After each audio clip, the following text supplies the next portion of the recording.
রাধে কৃষ্ণ। আপনাদের সবাইকে শ্রাবণ মাসের অনেক শুভকামনা জানিয়ে আজকে ভিডিওটি শুরু করলাম। শ্রাবণ মাস দেবাদিদেব মহাদেবের ভীষণই প্রিয় মাস, আর এই শ্রাবণ মাস থেকেই 16 সোমবার ব্রত শুরু হয়। এই 16 সোমবার ব্রত পালন করলে সাধকের সমস্ত মনস্কামনা পূর্ণ হয়।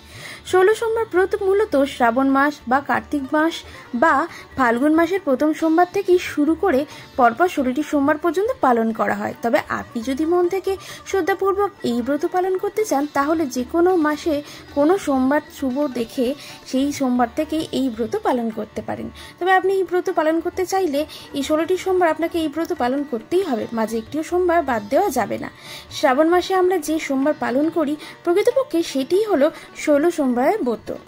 স্কন্দ পুরাণে বর্ণিত আছে, শিব গুরু শিব দেবঃ শিব বন্ধু সারিণীনা শিব আত্মা শিব জীবঃ শিবাদন্য কিঞ্চনা।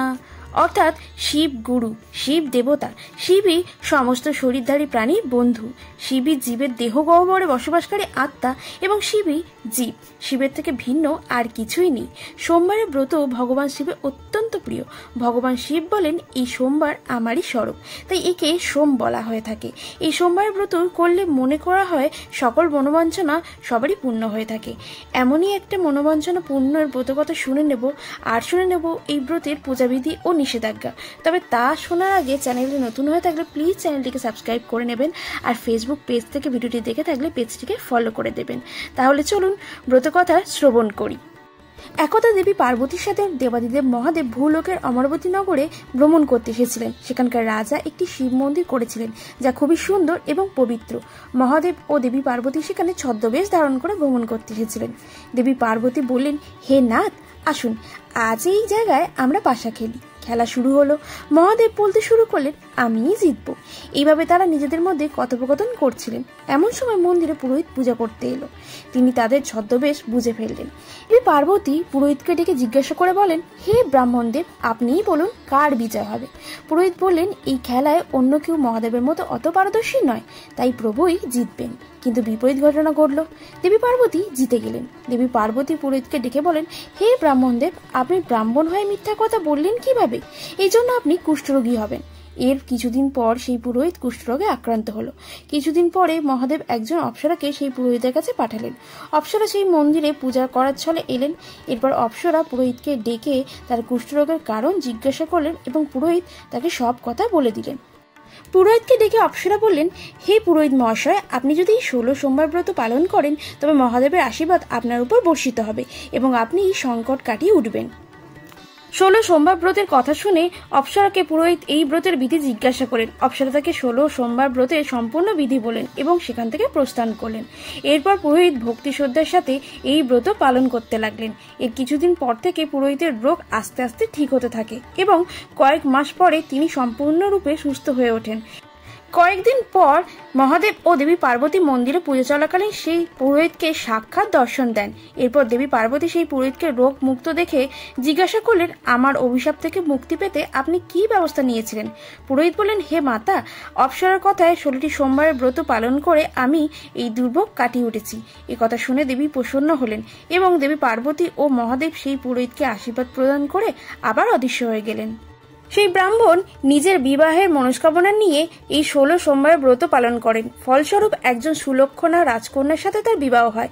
এরপর তাদের একটি সুযোগ্য পুত্র সন্তান লাভের আশায় রাজকন্যা 16 সোমবার ব্রত পালন করেছিলেন। ফলস্বরূপ তিনি একজন সুযোগ্য সন্তানের জননী হয়ে ওঠেন। তারপর ওই সন্তান বড় হয়ে রাজ্য লাভের আশায় 16 সোমবার পালন করে।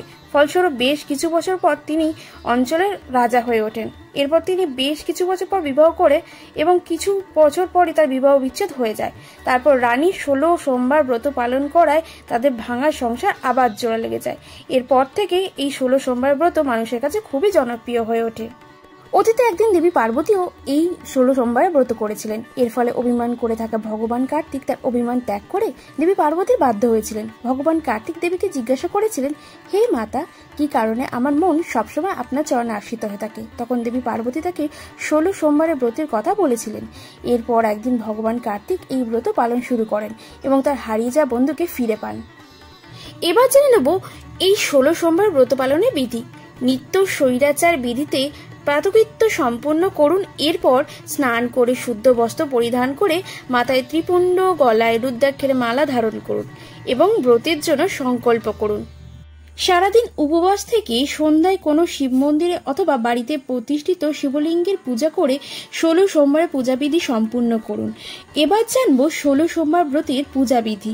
সর্বপ্রথমে হাত জোর করে উমাশঙ্করকে স্মরণ করুন। তারপর বলুন, কর্পূর গৌরম করুণাবতারম সংসার সারম ভুজগেন্দুহারম সদা বসন্তং হৃদয়ারবিন্দে ভবং ভবানী শৈতং নমামি।